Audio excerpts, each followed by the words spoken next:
আজকের পাঠ ভক্ত সঙ্গে। শ্রীমা কামারপুকুরে অতি দুঃখে জীবন কাটিয়েছেন। কলকাতার ভক্তরা অনেক পরে সব জানতে পারেন। শ্রীমৎ স্বামী শারদানন্দজি পরে বলেছিলেন, আমাদের এই ধারণাই ছিল না যে মার নুনটুকুও জোটে না। কলকাতার ভক্তরা 8-9 মাস পরে তাকে কলকাতায় নিয়ে আসা ঠিক করে খবর পাঠান। শ্রীমা ভক্তদের আন্তরিকতা জানতেন এবং বুঝেছিলেন যে কামারপুকুরে শত বাধা বিপত্তির মধ্যে পড়ে থাকার কোনো যুক্তি নেই।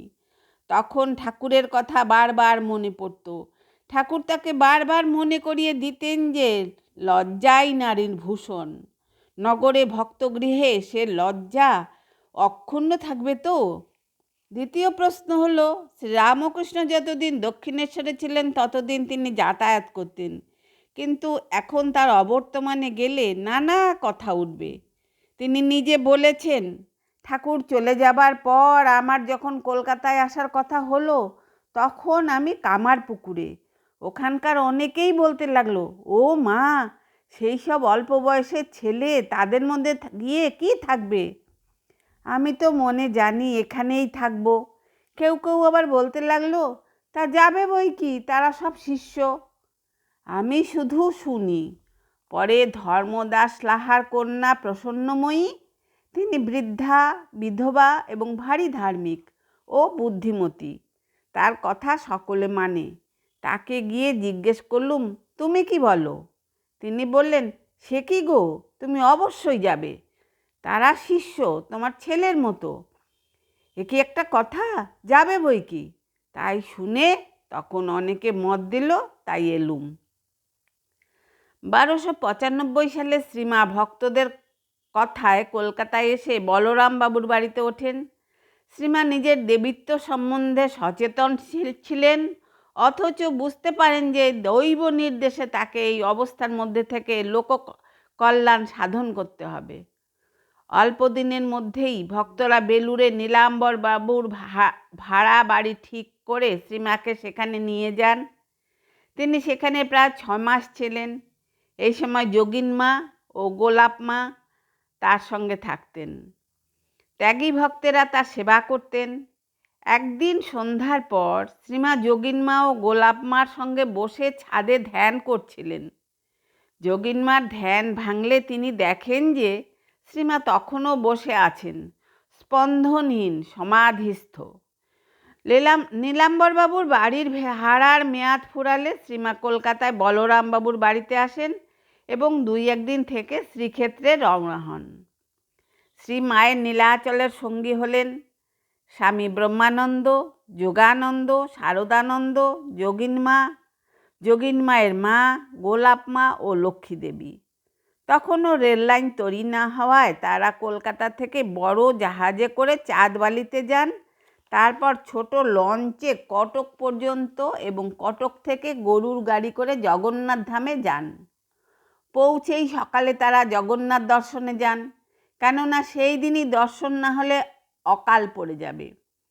পরে শ্রীমা এবং মহিলারা বলরাম বাবুদের ক্ষেত্রবাসীর মঠে ওঠেন। শ্রীমা এই বাড়িতে 2 মাস থাকেন এবং তারপর কলকাতায় ফেরেন।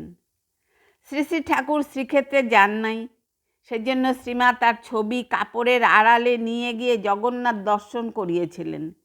যেহেতু মায়ের বিশ্বাস ছিল ছায়া কায়া সমান, জগন্নাথ দর্শন করে তিনি বলেছিলেন, জগন্নাথকে দেখলুম যেন পুরুষ সিংহ রত্নবেদিতে বসে আছেন আর আমি দাসী হয়ে তার সেবা করছি। তিনি আরও বলেছেন, তিনি একবার স্বপ্নে পুরুষোত্তমকে শিবরূপে দেখেছিলেন। জগন্নাথ দর্শনকালে শত সহস্র নরনারীকে ভগবানের সামনে দেখে তার চোখে জল চলে আসে, এই ভেবে যে আহা, বেশ, এত লোক মুক্ত হবে। পরে আবার তার মনে হলো, না, যারা বাসনাশূন্য সেই 1-8জনই মুক্ত হবে। পুরীতে শ্রীমায়ের জন্য বলরাম বাবুদের পাণ্ডা গোবিন্দ সিংহারি জগন্নাথ মন্দিরে যাবার জন্য শিবিকার ব্যবস্থা করতে চাইলে তিনি পাণ্ডাকে বলেছিলেন, না গোবিন্দ, তুমি আগে আগে পথ দেখিয়ে চলবে, আমি দিনহীন কাঙালিনীর মতো তোমার পেছনে পেছনে জগন্নাথ দর্শনে যাব। সেইভাবেই গিয়েছিলেন। পুরীতে তিনি সব মন্দিরেই যান এবং লক্ষ্মীর মন্দিরে বসে দীর্ঘ সময় ধ্যান করতেন। পরে কলকাতায় ফিরে শ্রীমা নগা নামে এক ভক্তের বাড়িতে ওঠেন। পরদিন তিনি নিমতলায় গঙ্গা স্নান করেন এবং কালীঘাটে মা কালীকেও দর্শন করেন। এর কিছুদিন পর স্বামী বিবেকানন্দ, শারদানন্দ, যোগানন্দ, প্রেমানন্দ, মাস্টারমশাই, সান্যালমশাই প্রভৃতি অনেকের সঙ্গে তিনি স্বামী প্রেমানন্দের জন্মভূমি আঁটপুরে যান। সেখানে প্রায় 1 সপ্তাহ থাকার পর তিনি মাস্টারমশাই প্রভৃতির সঙ্গে গরুর গাড়ি চড়ে তারকেশ্বর হয়ে কামারপুকুরে ফিরে আসেন। দীর্ঘকাল কামারপুকুরে কাটিয়ে তিনি আবার কলকাতায় আসেন এবং ভক্তদের ব্যবস্থায় কিছুদিন বেলুড়ে গঙ্গা তীরে রাজগোমস্তার ভাড়াটে বাড়িতে থাকেন। তার কিছুদিন পর মাস্টারমশাইয়ের বাড়িতে আসেন এবং সেখান থেকে বৃদ্ধ স্বামী অদ্বৈতানন্দজির সঙ্গে গয়া যান। গয়াতে গিয়ে শ্রীমা নিজ শাশুড়ি মায়ের জন্য পিণ্ডদান করেন। পথে বৈদ্যনাথ ধাম এবং গয়া থেকে বুদ্ধগয়াতেও যান। তীর্থ করে এসে কলকাতায় ফিরে মাস্টারমশাইয়ের বাড়িতে থাকেন। এই সময় বলরাম বসুর অসুখের বাড়াবাড়ি হয় এবং শ্রীমা তার বাড়িতে চলে আসেন। কিছুদিনের মধ্যেই বলরাম বাবু পরলোক গমন করেন। এরপর শ্রীমাকে বেলুড়ের ঘুষুরি অঞ্চলে শ্মশানের কাছে একদিন ভাড়া বাড়িতে এনে রাখা হয়। এই বাড়িতে থাকার সময় স্বামী বিবেকানন্দের মনে হয় যে তিনি মঠ ছেড়ে দীর্ঘদিন বাইরে থাকবেন জ্ঞান অন্বেষণের জন্য। তিনি শ্রীমায়ের কাছে এসে সাষ্টাঙ্গ হয়ে প্রণাম করেন এবং ভক্তি সঙ্গীত শোনান। তারপর শ্রীমাকে বলেন, মা, যদি মানুষ হয়ে ফিরতে পারি তবেই আবার আসবো, নতুবা এই। শ্রীমা বলেন, সে কি? তখন স্বামীজি বলেন, না না, আপনার আশীর্বাদে শীঘ্রই আসবো। মাও সন্তানের উজ্জ্বল ভবিষ্যতের কথা ভেবে প্রাণ খুলে আশীর্বাদ করেন এবং জ্ঞান লাভ ও কাজ শেষ করে তাড়াতাড়ি ফিরে আসতে বলেন। সেই মঙ্গল আশীর্বাদে পরিতৃপ্ত স্বামীজি পরিব্রাজক বেশে ভারতের তীর্থাদি দর্শন করতে বের হলেন। মায়ের রক্ত আমাশা হয়, তাই গঙ্গার অপর পারে সৌরীন্দ্রমোহন ঠাকুরের ভাড়া বাড়িতে রেখে তার চিকিৎসা করানো হয়। শ্রী রামকৃষ্ণ মঠ তখন বরাহনগরেই ছিল। রোগ সেরে গেলে শ্রীমা আবার বলরামবাবুর বাড়িতে আসেন। দুর্গাপূজার পর কামারপুকুর হয়ে জয়রামবাটি যান। শ্রীমা তখন পূর্ণভাবে মাতৃত্বে প্রতিষ্ঠিত এবং তার দেবীত্ব ও ভক্ত এবং সুপরিচিত জনের কাছে জ্ঞাত। তখন শ্রীমায়ের বাবার বাড়িতে জগদ্ধাত্রী পূজা হবে এই খবর পেয়ে কলকাতা থেকে স্বামী শারদানন্দ পুজোর জিনিসপত্র নিয়ে জয়রামবাটি আসেন এবং তার সঙ্গে শ্রীযুক্ত সান্যাল মশাই, হরমোহন মিত্র, স্বামী বিরজানন্দজি, গোপালমা ও যোগিনমা যান। তাদের পেয়ে মায়ের মনে আনন্দ আর ধরে না। প্রতিদিন তিনি পাশে বসে সবাইকে খাওয়াতেন। এই দলের মধ্যে সবার চেয়ে ছোট বিরজানন্দজিকে তিনি পুত্ররূপে চিবুকে হাত দিয়ে চুম্বন করেন। বিরজানন্দের সর্বত্র অবাধ গতি ছিল। তিনি বয়স্কদের ফরমাস খাটতেন। শ্রীমায়ের মা শ্যামাসুন্দরীকে এরা দিদিমা বলতেন। দিদিমা বড়ই সরল ও অনলস ছিলেন। সারাটা দিন দিদিমা গুরু সেবা, মজুরদের খাওয়ানো, ধান ভাঙা সব কাজই হাসি মুখে করতেন। শ্রীমা তাকে যথাসাধ্য সাহায্য করতেন। দিদিমা সারা বৎসর ধরে নাতিদের জন্য প্রয়োজনীয় জিনিস গুছিয়ে রাখতেন আর বলতেন, আমার ভক্ত ভগবানের সংসার।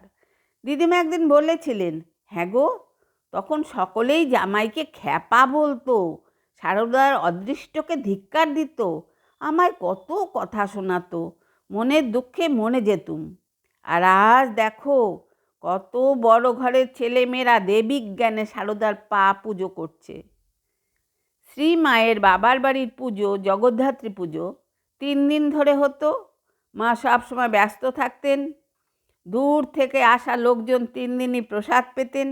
রীতি অনুযায়ী ভাত, কড়াইয়ের ডাল, পোস্ত চচ্চড়ি, মেশানো তরকারি, দই ও মিষ্টি প্রসাদ পেতেন। 2 রাত্রি ধরে যাত্রাও হতো।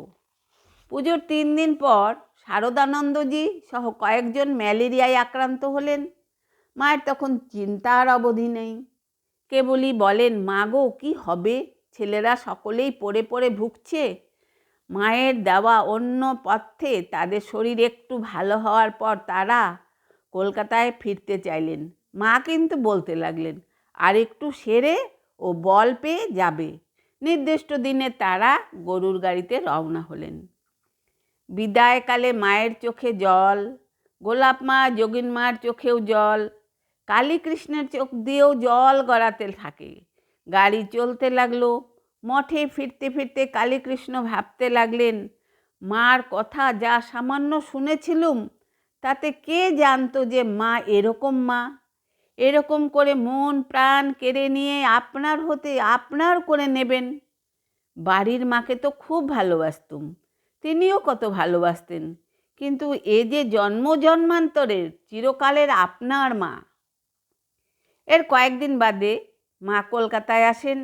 বেলুড়ে গঙ্গা তীরে নীলাম্বর মুখোপাধ্যায়ের বাড়িতে থাকলেন। এখানে তার অন্যতম সেবক ছিলেন সারদা মহারাজ, অর্থাৎ স্বামী ত্রিগুণাতীতানন্দজি। এই সময়ে প্রধান ঘটনা শ্রীমায়ের পঞ্চতপানুষ্ঠান। শ্রীমা যখন কাশীতে ছিলেন তখন এক নেপালি মহিলা সাধু তার কাছে আসতেন। তিনি শ্রীমায়ের মনের অবস্থা দেখে একদিন পরামর্শ দিলেন, মাই পঞ্চতপা করো। তার কথায় মায়ের চিন্তা নতুনভাবে শুরু হলো, কারণ তখনও তার কানে শ্রী শ্রী ঠাকুরের বাণী ধ্বনিত হচ্ছিল, তোমার মরা হবে না, তোমায় থাকতে হবে। মায়ের মনের দ্বিধা কাটছিল না। এমন সময় তার 2টি দৈব দর্শন বা নির্দেশ পান। তিনি কামারপুকুরে সাদা চোখে দেখেছিলেন 11 কিংবা 12 বৎসরের এক কন্যা তার সঙ্গে সঙ্গে ফিরছে, কখনো সামনে কখনো পেছনে। তার চুল রুক্ষ, গেরুয়া বসন পরা আর গলায় রুদ্রাক্ষের মালা। আবার ঠাকুরের তিরোধানের পর দেখতেন দাড়ি গোঁফ ঢাকা এক সন্ন্যাসী তাকে পঞ্চতপা করার কথা বলছেন। মা প্রথমে এই ব্যাপারে উদাসীন ছিলেন, কিন্তু সন্ন্যাসী পিড়াপিড়ি করতে থাকলেন। এই পঞ্চতপা কি তা তিনি জানতেন না। তাই যোগিনমাকে জিজ্ঞাসা করেন। যোগিনমা সব শুনে বললেন, বেশ তো মা, আমিও করব। একতলার ছাদের উপর মাটি ফেলে 5 হাত অন্তর ঘুঁটে দিয়ে সকালে 4টি আগুন জ্বালানো হলো। গ্রীষ্মকালের রোদ, তারপর ওপরে ছাদে আগুন দাউ দাউ করে জ্বলছে। শ্রীমা ভাবলেন, এই ব্রতানুষ্ঠান কি সম্ভব হবে? যোগিনমা সাহস দিয়ে বললেন, মা ঢুকে পড়ো, ভয় কি? ঠাকুরকে স্মরণ করে শ্রীমা সেই অগ্নিকুঞ্জের মাঝে গিয়ে বসলেন। যোগিনমাও পাশে বসলেন। ভেতরে ঢুকে মা দেখলেন এটা যেন তেজহীন। সন্ধ্যায় মা ও যোগিনমা বের হয়ে আসলেন। এইভাবে 7 দিন তপস্যা চলল। শরীর ঝলসে গেছে, কিন্তু মায়ের মনের আগুন অনেকটা নিভে আসে। গেরুয়া বসন পরা মেয়েটিও চিরদিনের মতো বিদায় হলো। আজ এখানেই শেষ করছি। আপনারা সবাই আমার নমস্কার জানবেন। ভালো থাকবেন, সুস্থ থাকবেন।